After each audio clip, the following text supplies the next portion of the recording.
It's V.K. Mishra, Maharshi Vidya Mandir, Fatehpur. Again, on the basis of the topic figure of speech, we are going to discuss about hyperbole. It's also known as exaggeration. Exaggeration is developed from the word exaggerate. Exaggerate, exaggerated, exaggerated means to overstate. So we can say it is an overstatement as opposite to understatement.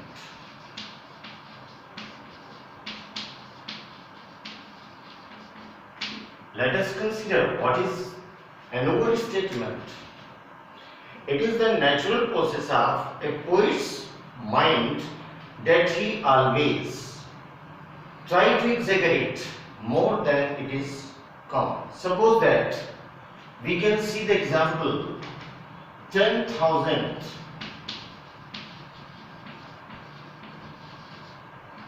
saw I at a glance. What is a glance? Glance means momentary vision. And this example has been selected from the poem Daffodils. Which poem it is? Daffodils.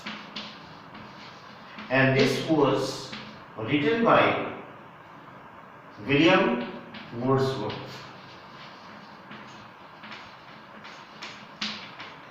And this poem is also given in class 8th CBSE. Most favorite place of William Wordsworth was Scotland. And once he went to Scotland, he was wandering near a lake known as Ullswater Lake.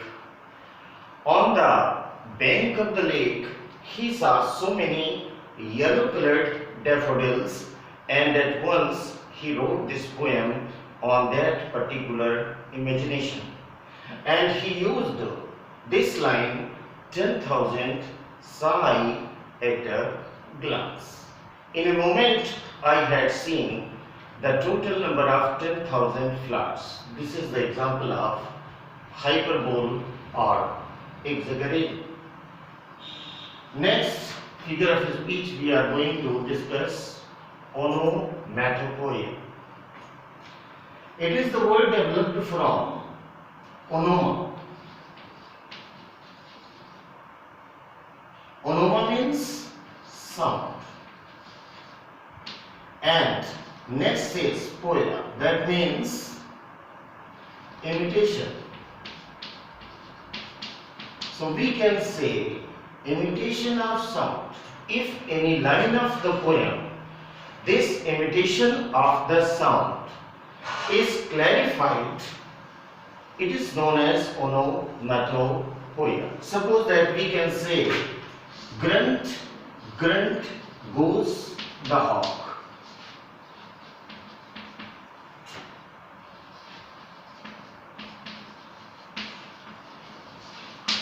Grunt, grunt is what? It is the sound of a piggy.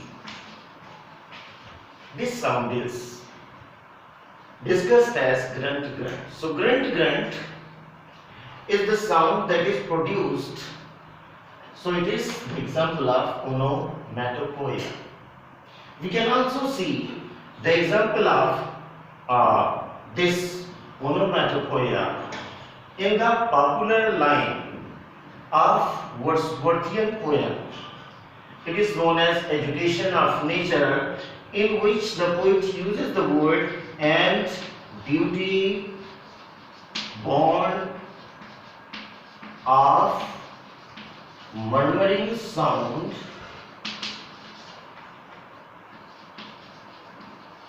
shall pass into her face.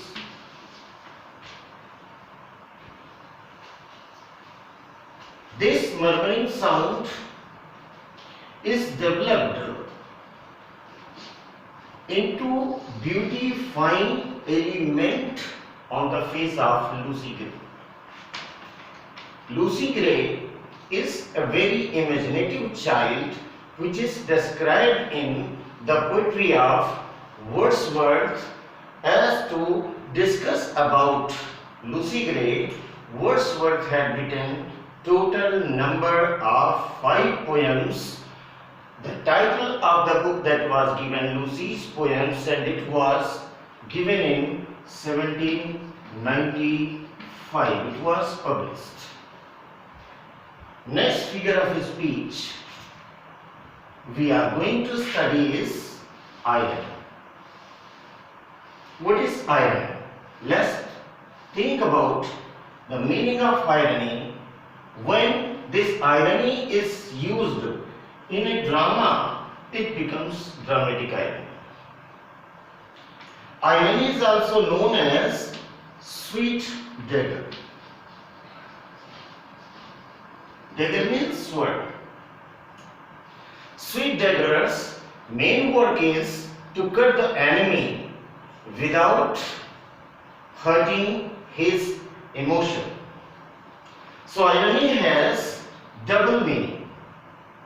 One is surface meaning,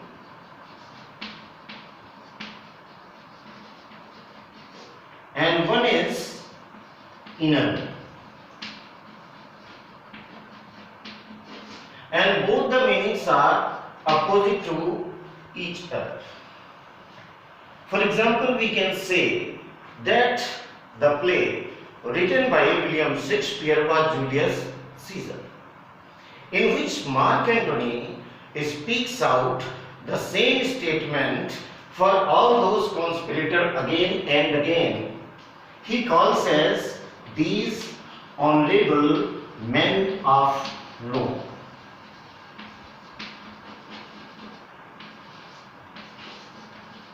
Actual position was that they were not honorable, they were dishonorable because they had murdered their own general Julius Caesar.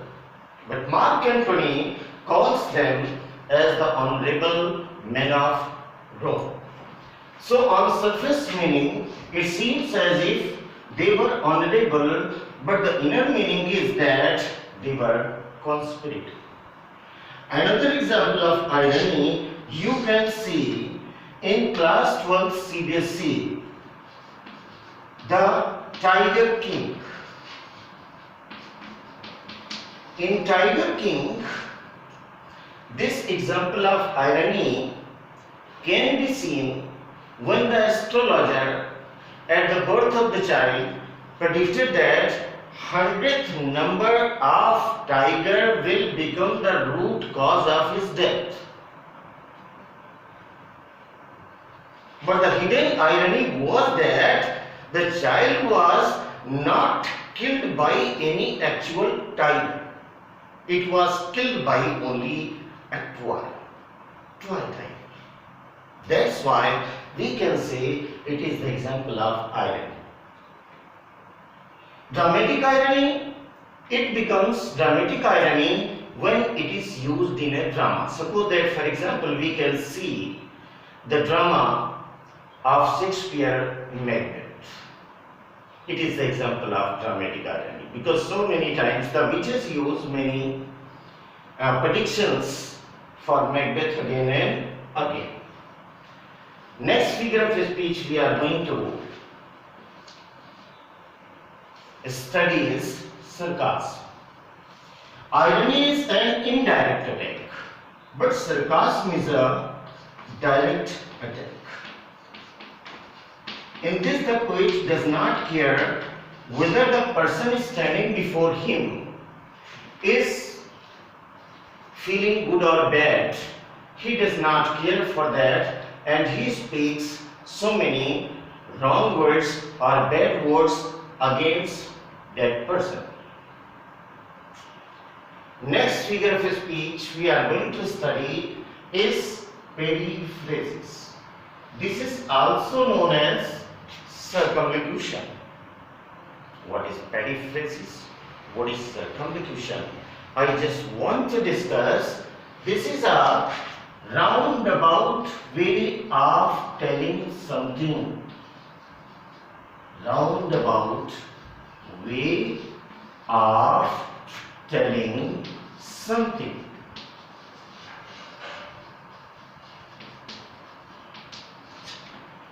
A poet does not say anything directly. He cannot speak as the sun. He uses the word the flaming orb of the day.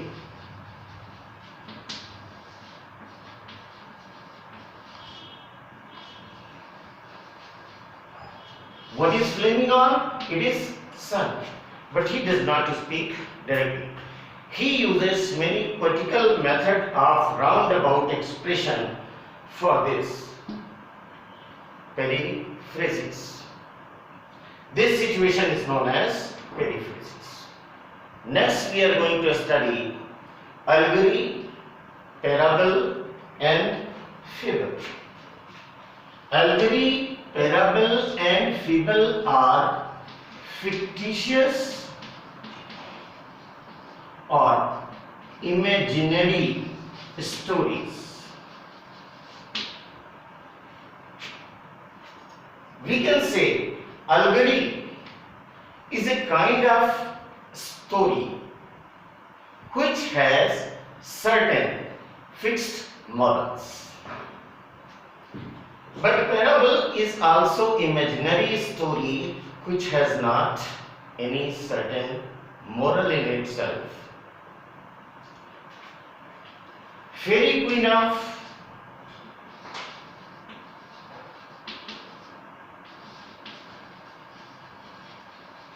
Alexander Pope is the example of allegory. And fable is also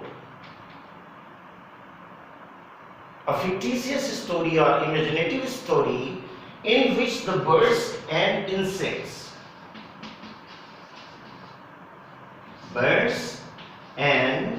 insects are shown to be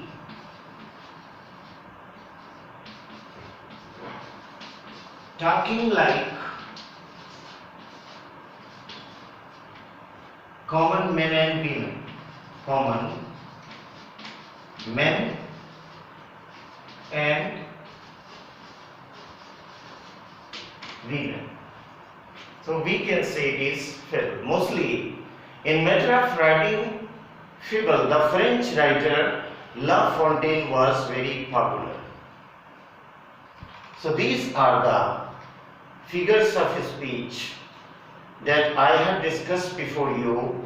Again, I want to say stay home, stay safe, but don't be intellectually dormant. Thank you.